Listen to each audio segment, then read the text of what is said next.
So this is just a theory on how you can improve your lighting as a lighting artist. So when you do your lighting, okay, you should pay attention about the shadow, because shadow can actually define the form much better. Now here, as you can see, I have the human head, and in the correct version it has the proper shadow. Now if you look at the incorrect version, you see how there is no shadow, and if you compare the incorrect version, it's very flat. Alright, you cannot see the depth or how the surface of the human head is actually formed, whereas in the correct version it has the different level of shadow.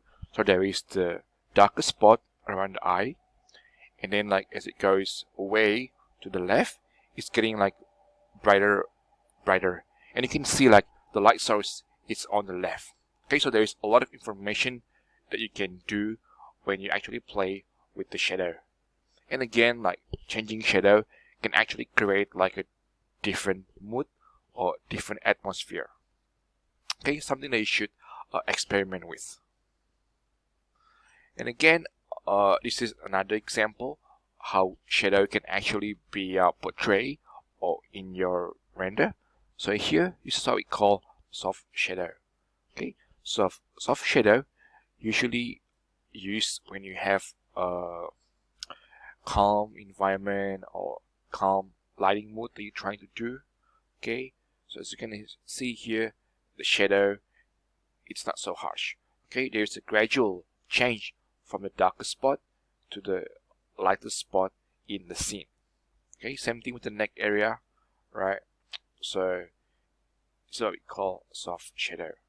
Now, whereas this one here, okay, this is what we call hard shadow. Okay, we usually use these when you try to do a daylight scenario. Okay, but they can also be used to create a mood, right, that require a mysterious character, right? You see, here there is a dark area, right, and suddenly there is a big contrast from his eyeball or his eyeball area, eyelid area, to his cheek. Okay, very sudden contrast. Okay, that's what we call a hard shadow. Okay, also around this area. Okay, so you can see there's a different mood. Okay, so this character kind of like a sinister or evil character, whereas the soft shadow are usually for a calm atmosphere. Okay, things like that you have to pay attention when you do your assignment and exercise or your rendering project, whatever. Okay. Now, so the idea is that you don't try to put as many light in a scene, right? Because again, when you have too many lights, Maya need to calculate all that light, all that shadow, and it will actually lag the rendering process. Okay, try to achieve the good result with the less amount of light. So you try to be efficient, okay, and be more concerned about the rendering time. And one bad thing is that if you put too many lights, the shadow tends to disappear because there are too many light sources in the scene, and it's very hard to see what's going on. Okay, again, it's an example or comparison. So if you have too many light, the lighting kind of eliminate the shadow information, and the result make your object becomes pretty much flat, like the second picture here, right? Very flat. And again, when it comes to lighting, try to be playful with the color. So you try to achieve the good result with a different mixing color like red and blue and so on and so on. Okay, because in real life itself there is hardly any light that has a completely white color. Okay, even the neon has a bit of yellowish into it. Okay, and if you try to mix the color, right, see on this greenish picture, it looks very nice. It has a nice gradient, and also like add to the mood very nicely. Okay. Now, this example, we're just gonna show you like how the light can emphasize your subject. Okay, so let's say like you want to focus in the center, right, of this character or in this human head model, or you want to direct the audience eyes to look at this, the one in the middle. Okay, so you try to make the subject, we call it, to be brighter as compared to the rest of the object. Okay, so that's how you actually guide the audience eye looking at your render. Okay? So let's say like if you want to have the audience looking at the left one, then you make the left one the brightest in the scene as compared to the rest. Okay, so that's how we actually use the lighting to emphasize on your subject. Okay?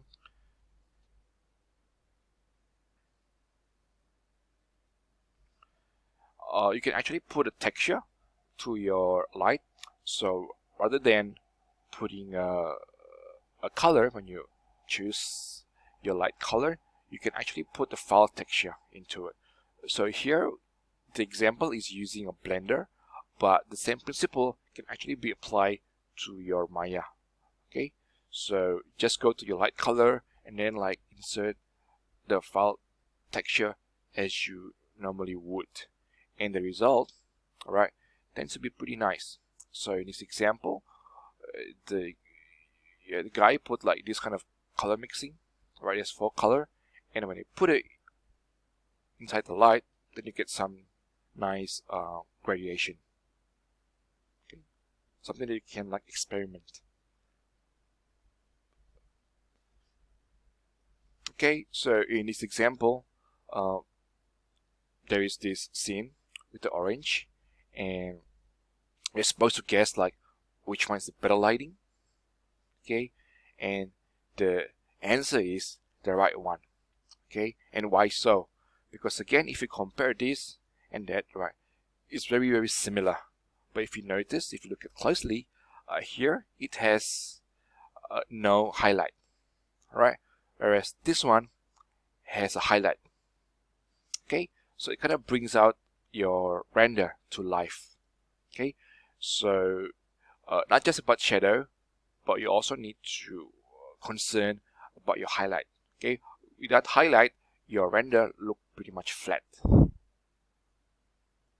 Okay, again, like if you go to the art courses, they always show you this picture, the sphere, and if you look at this picture, right, the sphere on the left and the sphere on the right, you can tell like this one is very flat. Again, there is no shadow, right, and this one has a shadow and also like a nice highlight. Okay, so if your render look pretty much flat or does not have this, right, like this shadow, then your result tends to be pretty flat. Okay, so you should always pay attention on the light location and all. Okay, especially when you light the human face. So people tends to put too much light, or the light is too close, then the result like very flat. Okay, so even on a human face, you need to have some kind of shadow to create a better form. Okay, now this picture again is not a comparison why you need shadow and highlight. The first picture is very flat. Okay, it's very hard to see like where actually like the depth and also like the curve, whatever in the picture, and there is it's like 2D, it's very flat. Whereas if you look at this picture on the right, it's very nice. It has the highlight, it has the shadow, so the audience can see like how big is his muscle, or how flat, or how muscular his voice. So it's all can be read using the form of shadow and highlight. And again, this is not a comparison. In this example, this is what we call overexposed. Okay, so overexposed is a condition where the light it's too bright, and it's resulting like this discoloration. Okay, the result of the overexposed, usually it will make the color becomes very washed out, and eventually become very white. Whereas this one is nicely balanced, so it has a bit of shadow and a bit of highlight here. Okay, so this is something that you should go for, and this is something that you should avoid. Okay, overexpose. Yeah, bad lighting and a good lighting. Okay, so the color kind of like washed out. Most people, when they want to light the scene, they usually put the light on the top left. But it's okay, because most people do the same thing as that as well. Okay, so there's a survey, like over than 200 painting are using 70% of that will lit on the top left. Okay, and there are a lot of different lighting system or lighting rig. Okay, so this is just example that you may apply to your assignment or project. Okay, so let's go through it. Imply lighting. So this is one technique that is used quite often. So if you have an environment like this, right, you try to lit in a way so there's actually like a bigger scene happening in your stage. So for example, like if you look at the shadow, right, it tells you like there's actually like this stage is much bigger. Maybe go all the way to the right, and then like behind that there is another subject or object like in the scene, right, and you can see by that shadow there.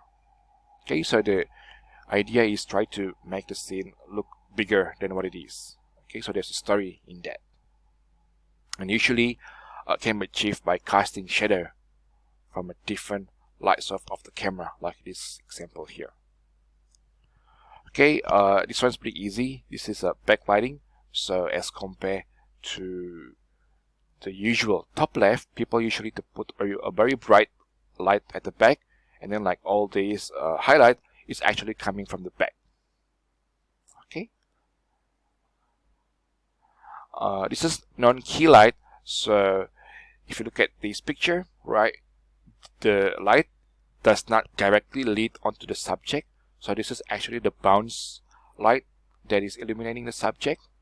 Okay, so if you look at this one here, this area example, that is direct lighting. Okay, so in this technique, the painter does not use that light as a light source. Okay, they tend to use like a bounce light that is coming from different sources to lit this girl. And as you can see, there is not much highlight is being generated in here.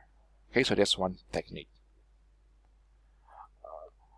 And the tips for you guys is that how to improve as a lighting artist. Okay, so lighting is different from modeling, so there is no right or wrong way to light. Okay, but to improve, it's just that you need to watch a lot of movie, and when it comes to the interesting scene, you just pause and then take a screen cap and you try to study, okay, what's going on, what makes you think that this picture it's very interesting. I mean, for example, like the third one, for me this is very interesting. There is a streak of light there, alright, so there's one long line, okay, that create this nice illumination. Okay, this is something that you try to study, you try to like look at it, try to collect as your references, right? And that's how you improve as a better artist. Okay, by just watching a lot of movie and then like study and pause and see how people do it. And again, even a black and white picture like this, I find that it's very interesting. So this is like the two main source, alright, so light source, and it illuminate like this character and create a nice silhouette. Okay,